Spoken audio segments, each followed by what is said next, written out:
प्रिय छात्रों, एनसीईआरटी गणित कक्षा 10वीं में आप सभी का स्वागत है। आज हम लोग प्रश्नावली 8.3 के अंतर्गत पूरक कोणों के त्रिकोणमितीय अनुपात का अध्ययन करेंगे। यहाँ पे आपको याद होगा कि हम यदि एक समकोण त्रिभुज एबीसी ले लेते हैं तो आपको याद होगा कि दो कोणों का पूरक कोण तब कहा जाता है जबकि उनका योग 90 अंश के बराबर होता है। जबकि यदि यहाँ पर हम कोण बी, एक समकोण त्रिभुज एबीसी में कोण बी का मान 90 अंश, तो हम देखते हैं यहाँ पे कोण ए और कोण सी का जो योगफल है वह 90 अंश के बराबर होगा।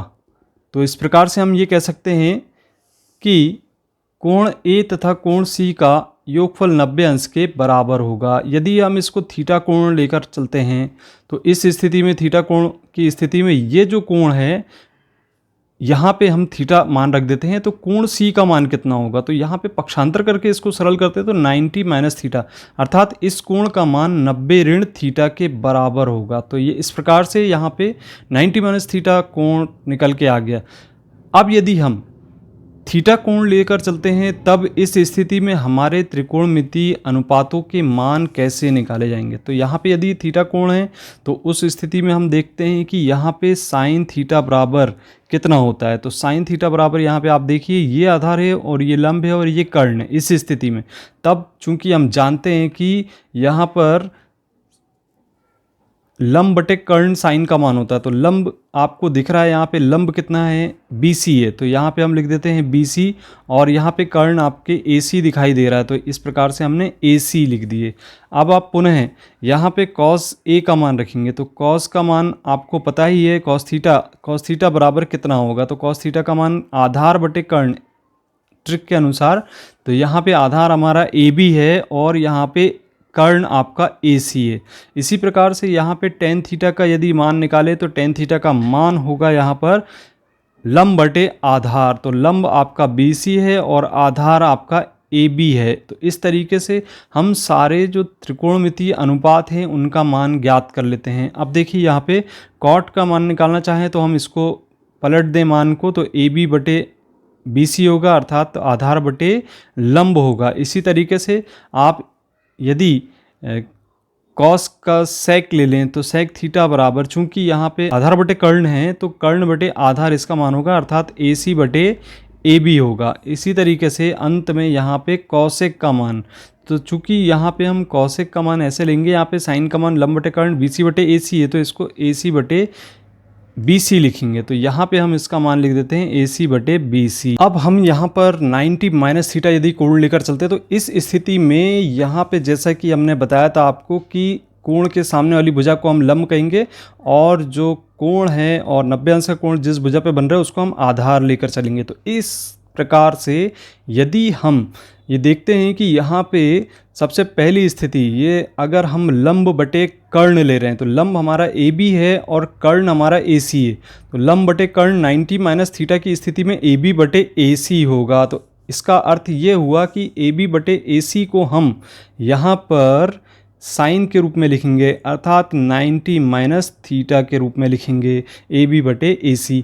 अब यहाँ से cos थीटा लेंगे तो cos थीटा का मान आधार बटे कर्ण, अर्थात BC बटे AC, तो ये cos 90 माइनस थीटा के लिए होगा। तो यहाँ पे जो BC बटे AC है वह होगा cos 90 माइनस थीटा के लिए। तो इस प्रकार से आप देख रहे हैं यहाँ पे मान आपके कैसे परिवर्तित होते जा रहे हैं। अब इसके बाद यहाँ पे देखिए, ये टेन थीटा है BC बटे AB, लेकिन चूंकि यहाँ पे 90 माइनस थीटा में टेन थीटा अगर लेते हैं तो लंब बटे आधार, तो लंब हमारा AB है और आधार BC है, तो यहाँ पे AB बटे BC, इसका मतलब ये हुआ कि यहाँ पे टेन आएगा और ये 90 माइनस थीटा के लिए होगा, तो AB बटे AC होगा। और इसी प्रकार से यहाँ पे BC बटे AB, अर्थात आधार बटे लंब कॉट के लिए होगा, तो ये मान होगा कॉट 90 माइनस थीटा के लिए। तो इस प्रकार से आप इसको लिख सकते हैं 90 माइनस थीटा। अब इसी प्रकार आप देख रहे हैं दो मान हमारे पास और शेष बचे हैं, जिसमें लिखा है कॉसेक AC बटे BC और सेक AC बटे AB। तो देखिए सेक का मान निकालते, तो सेक यहाँ पे हमारा आधार बटे कर्ण है। अब चूंकि यहाँ पे आधार ये है BC और कर्ण हमारा कौन है? AC, तो इसका मतलब ये हुआ कि जो कॉसेक AC बटे BC है इसका मान सेक के बराबर होगा, इसको हम लिखेंगे सेक 90 माइनस थीटा। और इसी प्रकार से यहाँ पर यदि हम कॉसेक का मान निकालते हैं तो कॉसेक बराबर कर्ण बटे लंब होता है, तो कर्ण हमारा AC है और AB लंब है, तो AC बटे AB यानी ये मान होगा हमारा कॉसेक के बराबर 90 माइनस थीटा के बराबर। तो इस प्रकार से देखा आपने कि किस तरीके से हमने इन मानों को लिख लिए। अब देखिए इससे ये निष्कर्ष निकल के आता है कि हम यहाँ पे देख रहे हैं इस निष्कर्ष को